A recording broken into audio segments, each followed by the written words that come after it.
네, 안녕하세요. 딸깍세무 서혁진 세무사입니다. 오늘은 주요 대선 후보 세 분의 세법 관련된 공약들을 한번 얘기를 좀 해보려고요.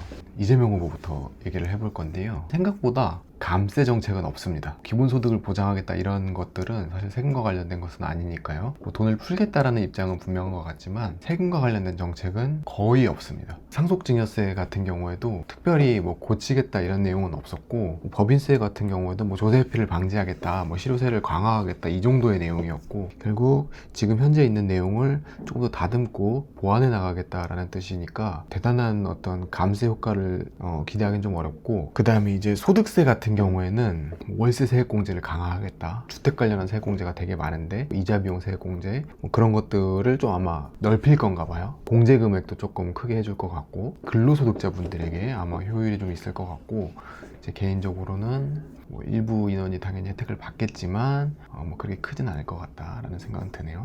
그 다음에 통신비 세액 공제가 있었는데 이제 연말정산할 때 근로소득자분들은 세액 공제 해주겠다라는 뜻 같은데요. 글쎄요, 이것도 어느 정도 해줄지 모르겠어서, 사실 신용카드 공제로 이미 공제를 받고 있는 것이죠. 그러니까 신용카드 공제, 통신비 공제 이걸 이중 공제 해주는 건지 이런 부분에 대한 거는 나중에 좀 자세하게 나와야겠지만, 일단은 말씀해 주신 것만으로는 이중공제인 것 같긴 합니다. 이중공제면 또 의미가 있고요. 이 정도고요.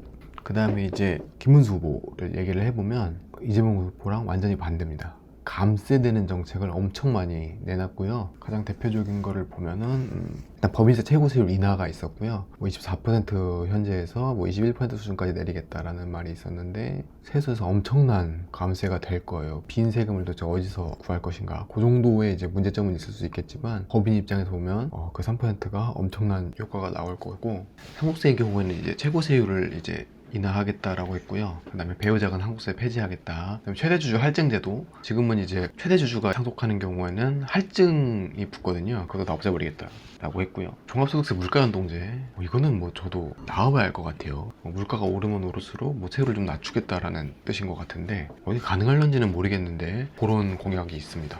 솔직히 좀 어려워 보이긴 하는데 정확히 나와봐야 할 것 같습니다. 그 다음에 기본공제액인데, 지금 기본공제액이 150만 원인데요. 한 300만 원 정도로 사용하겠다. 그 다음에 경로우대자 공제나 장애인 공제, 그 다음에 지금 보육수당 공제, 자녀가 수와 상관없이 20만 원이었는데 그거 이제 명당으로 바꾸겠다. 많이 나오면 이제 공제 좀 더 많이 해주겠다라는 뜻이겠죠. 다만 이제 냉정하게 얘기해보면 상위 20%가 80% 정도의 세금을 부담하고 있고, 그 아래 쪽에 있는 사람들은 사실 세금을 크게 부담하고 있지는 않거든요. 근데 이제 이런 소득공제 자체를 올리면 세금을 좀 많이 내시는 분들이 조금 더 절세 효과가 있을 겁니다. 이런 것들을 좀 봤을 때 제 생각을 얘기해보면, 법인세 인하 같은 거는 굉장히 좋아 보여요. 기업의 투자를 촉진할 수 있고 이런 부분들이 분명히 있을 거라고 보고, 다만 이제 기본공제는 우리나라 전 국민이 다 혜택을 받기 때문에 세감소가 조금 강력하게 클 것 같습니다. 그렇게 되면 이 남은 금액을 어디서 가져올 것인지 이런 부분은 걱정이 좀 되긴 하네요. 그 다음에 이제 이준석 후보인데 가장 독특한 말을 했어요. 그냥 보면 지방세, 법인세 일부를 지방자치단체가 알아서 세금을 걷어라, 이런 식의 정책인 것 같은데, 그렇게 되면 이제 지자체의 힘이 좀 커지겠죠. 세수라는 게 여기 강남이랑 지방이랑 조금 차이가 많이 있는데, 이런 부분을 통해서 지방도 조금 한번 세수 확보에 좀 힘을 써봐라, 이런 의도인 것 같아요. 지자체가 좀 힘이 생기면 좋은 점도 분명히 있을 거고, 중앙 집권형인 어떤 우리 권력 구조를 좀 바꾸려는 의도도 있는 것 같고, 단점도 많죠. 지자체에서 예산을 잘 못 쓴다면, 혹은 그 세율을 잘 판단을 못 한다면 조금 곤란한 일이 생길 수도 있을 것 같고요.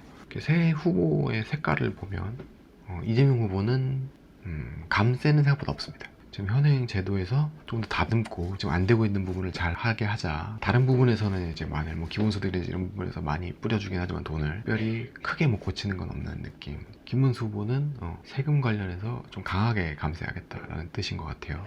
감세 자체는 김문수 후보가 지금 정말 압도적으로 클 겁니다. 그런데 기본소득이나 이런 부분에 다른 곳에서 돈을 뿌리겠다라는 하는 제도는 이재명 후보보다 좀 적은 느낌이고요.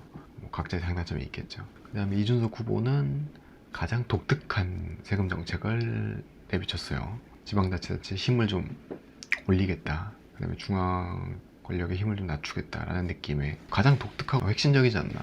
개인적으로는 가장 임팩트 있게 본 것 같긴 해요. 세 분의 어떤 입장 차이는 명백히 다릅니다. 그 부분을 한번 여러분들 살펴보시고 소중한 한 표 행사하시기를 바라겠습니다. 감사합니다.